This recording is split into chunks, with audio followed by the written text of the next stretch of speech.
Hey everybody, it's Mrs. Snook. How are you today? It's another exciting day in paradise. So today we're going to be wrapping up talking about Chapter 2, Section 1 as far as culture goes.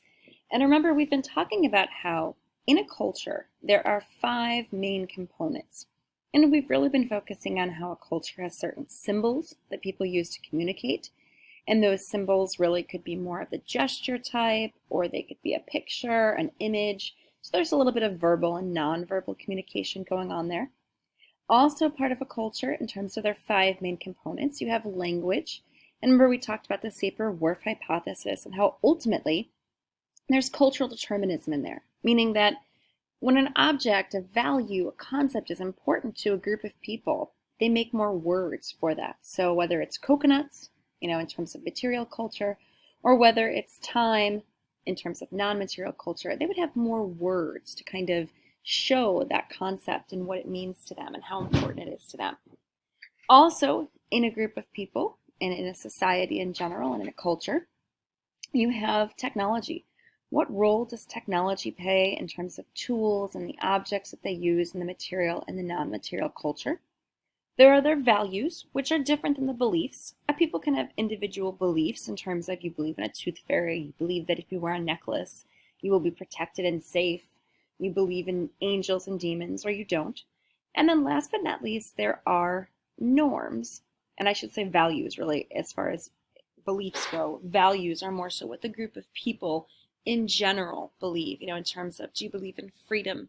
Do you believe in equality, which has been a big hot topic this week as Justice Ruth Bader Ginsburg has passed, and her legacy towards trying to give women equal rights. And if you haven't paid attention to that in the news this week, Ruth Bader Ginsburg was an amazing Supreme Court justice because she really did tirelessly fight, ladies, for our rights and for equality of Americans. And so, the court will definitely miss her, and hopefully whatever justice gets nominated, works towards equality for all as well. And so that's kind of a value that Americans care about that perhaps other countries might focus more on happiness or wealth or whatever they value as a group. But last but not least, our major topic of today is norms. And when we're talking about norms, we're talking about what's normal. How do you behave in different situations? And norms are taught to you from the time that you're incredibly little. Your parents say things to you from the time that you're little, like, no, don't chew with your mouth open. That's gross. I think we talked about that last week in a Google Meet. I'm trying to remember if it was you guys or if it was another group. We were talking about, if you could have your own island, what would be one of the rules that you made? And maybe it was my other Google Meet. They were talking about how somebody said, no one can chew with their mouth open. And I agree. That's something that you're not supposed to do. I know I've told you guys the infamous story about my son raising his hand at the dinner table. And I said, no, that's not something we do, sweetie. That's only at school. But your parents are constantly teaching you, how do you behave in a situation? And honestly, as a teacher, I've constantly been teaching you how to behave. No, it's not polite to text in the middle of class or at your job, or if you're at a doctor's office and the doctor's supposed to be treating you. That's not how you behave. You should not answer a phone call in the middle of class. So there's different ways of treating people depending on the situation you're in, who you're with, and how you behave. It's what's considered normal. And the things to keep in mind is what is considered normal or a norm in our culture is not normal in another culture. I'm going to give you an example here of an elevator. And I don't know how many elevators you've ridden on. Maybe not that many because, we don't live in a big city per se. As you get older and you go out into the world though, I'm assuming at one point you're going to leave Geneseo, whether you go off into the military or away to school, or you get a job, or you're going to go on vacations or into hotels or hospitals. And yes, your elevator experiences will probably increase. But as you get into an elevator, you hit the button, the doors open, you get in. When you're alone in the elevator and it's just you choose your floor, and most people either tend to stand in the middle of the elevator so they can just go out the doors, or they tend to stand somewhere near the control panel. There's no reason to really go anywhere else. Now, as you're standing in that elevator, if all of a sudden, you see the light come on, it's going to stop at a floor, the doors open, and somebody else comes on, you don't stay there. You naturally move to get out of their way because you're in their way. Most people at that point, since they were the first in, continue to stay at the control panel. Then even though they don't know the person, there has to be some kind of acknowledgement where you either say to the person what floor, or that person says to you, hey, can you hit ground level or floor 4, or whatever it may be. But there is some communication, it has to be, because you're the one kind of working the button at that point. The person who has just come in tends to go to the opposite side of you. If they came and stand right next to you, they'd be making you feel incredibly uncomfortable. They would be in your bubble. You might even perhaps scream or freak out or have the desire to call 911. They're a stranger. If they were coming that close to you, you would feel incredibly uncomfortable and start to have all sorts of theories in your mind that they're some kind of psycho serial killer, which they could be. Anything's possible, but probably not. So there are just ways of behaving. If more people continue to get on the elevator as you go up and down the floors, and especially if you're in a hotel and they're carrying luggage, then they have all these cumbersome objects with you. The more people that get on, the people tend to go to the farthest corners of the elevator. And most people don't chat. Sometimes you get people who are very chatty and who are, especially if you're like having a cute child with you, or if you have, one day a kid and they're like just talking away. If obviously they have a service animal with them, that might kind of bring about discussion, or if they'd be in some kind of costume, like if it was Halloween or something, But in general, unless they're trying to flirt with you in some manner, people in the elevator don't tend to make eye contact. They tend to not talk to you. They tend to look ahead. It's just considered polite behavior. Everybody's pretty much quiet, listening to their boring elevator music till they get out. So those are all norms. They're all ways of behaving. And if people did tend to enter your physical space, you would feel uncomfortable. The reason I bring this up is because, remember, our cultural traditions are very different than other cultures who have no problem with physical space or different ideas about beauty or nudity or anything like that. Whenever you go to another country, it's important as you come into contact with a different culture to go in with kind of open eyes, with respect for them, to do a little educational research before you go there to find out what their customs are, their language, their traditions. Otherwise, you're truly being the ignorant American who just assumes that, well, we do it in America. If it's good enough for us, it's good enough for them.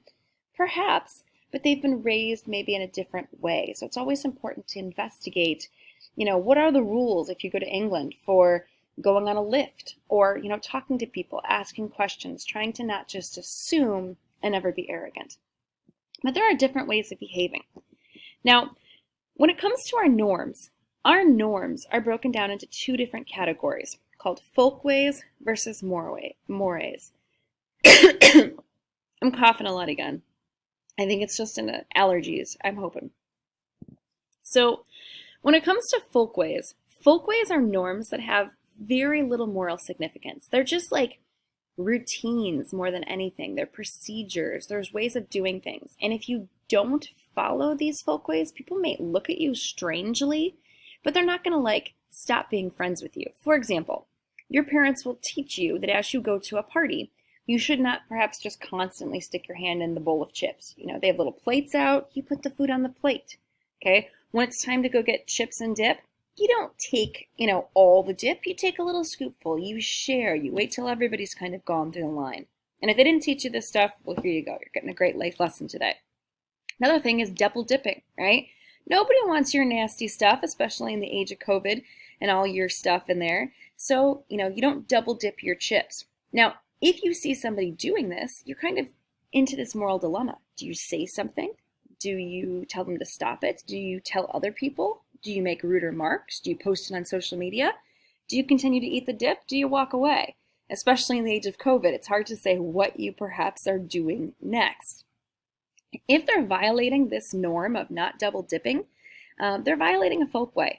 It doesn't really have any moral significance. You're probably not going to stop, talking to this person or being friends with them or hate them, but it's more so that you may think that they're a little strange. People have broken folkways over the years, and sometimes they get looks for it. If you go back to when my mom was in school, she's in her mid to late 60s now. I don't even know, 65, 66, I should know. Girls had to wear dresses when they went to school. As women started to wear pants, they would get looks, they would get raised eyebrows, especially from women of the older generation, kind of saying, what do you think you're doing? But ultimately, they were breaking kind of past a boundary. They were breaking a considered traditional norm, a way of dressing and behaving for women.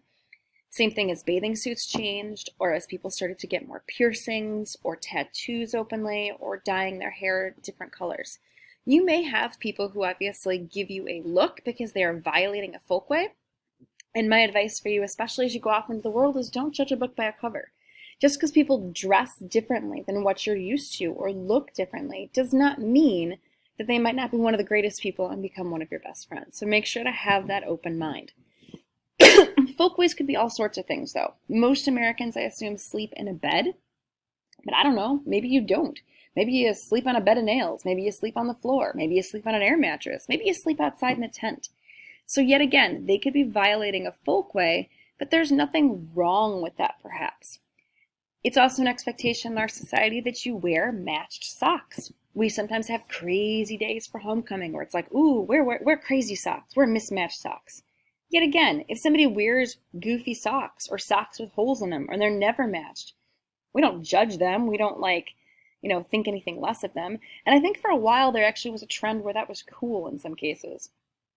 Now, folkways that we feel very strongly about, that we say people absolutely have to follow these folkways, and if they don't, then we will consider breaking up with them or not being friends with them. These are called mores.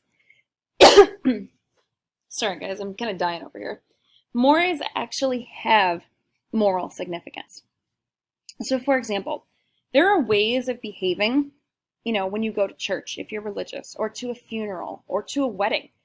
You don't go to a wedding and you don't go up and kiss the bride, like on the mouth. That's obviously supposed to be whoever she's marrying, woman, man, whoever. It's their special day, right? You're not going to go up and kiss them in that manner. Same thing if somebody's just died. We kind of have a thought of you don't talk ill of the dead. You might not have liked them, you might not be too sad that they're dead, but you don't tend to go up to the dead body and spit on them or say they were a terrible person or I'm glad they're dead. Yet again, you're violating a social more. It goes further than a norm. It's really doing something poorly here. Another example of a more, you find out that somebody cheats on somebody else, whether they're dating or whether they're married. This isn't necessarily they're going to go to jail or, face any kind of punishment from the law. But cheating, is a big deal, and maybe it's going to mess up your friends group and you have to decide who you still want to be friends with. Are you going to be friends with both or not? Or it's going to break up a marriage. It's going to lead into divorce. So that's when you're committing a more.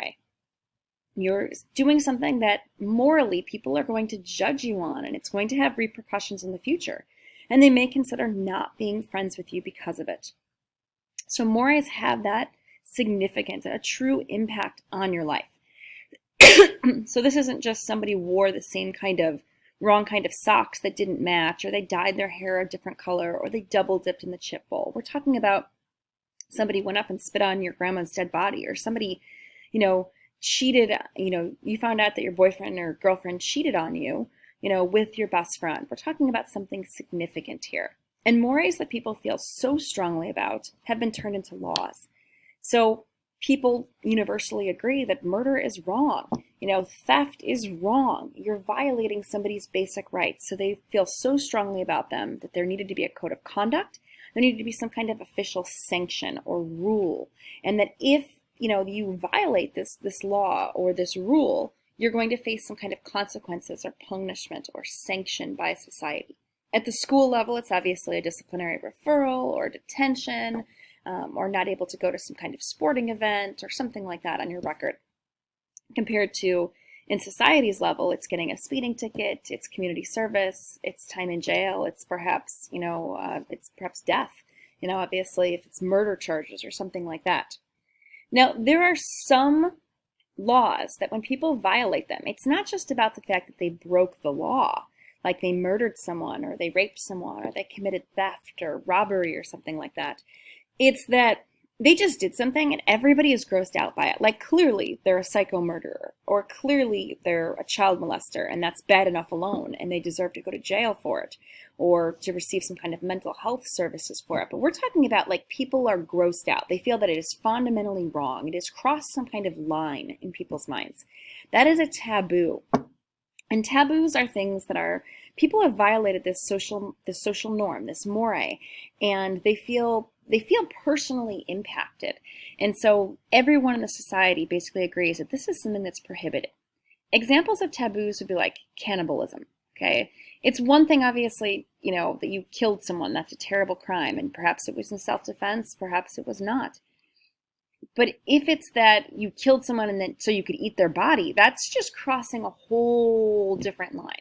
Same thing in terms of incest. People are very, very, bothered by the concept of you would have some kind of incestual relationship that you'd be forced into or consenting to in some way with some family member. Same thing in terms of like child pornography. That's another way that we're simply crossing the line as far as, having children being exploited in that manner.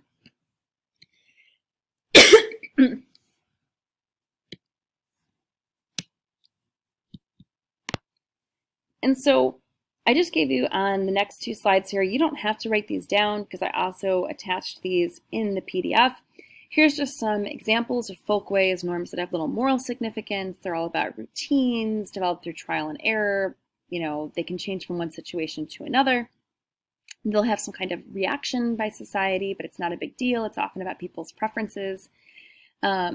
So years ago, smoking was obviously acceptable. In today's society, people kind of give you more looks as far as smoking, or what are the rules as far as where you can vape or not vape. And obviously, once you're legal, sending thank you cards, proper table manners. We talked about chewing with your mouth open, certain clothes that you should be wearing in certain situations. For example, I'll give you another folkway example. Like, I've been to the beach before and I've seen like men wearing like thong bathing suits. That obviously gets a reaction from people on the beach.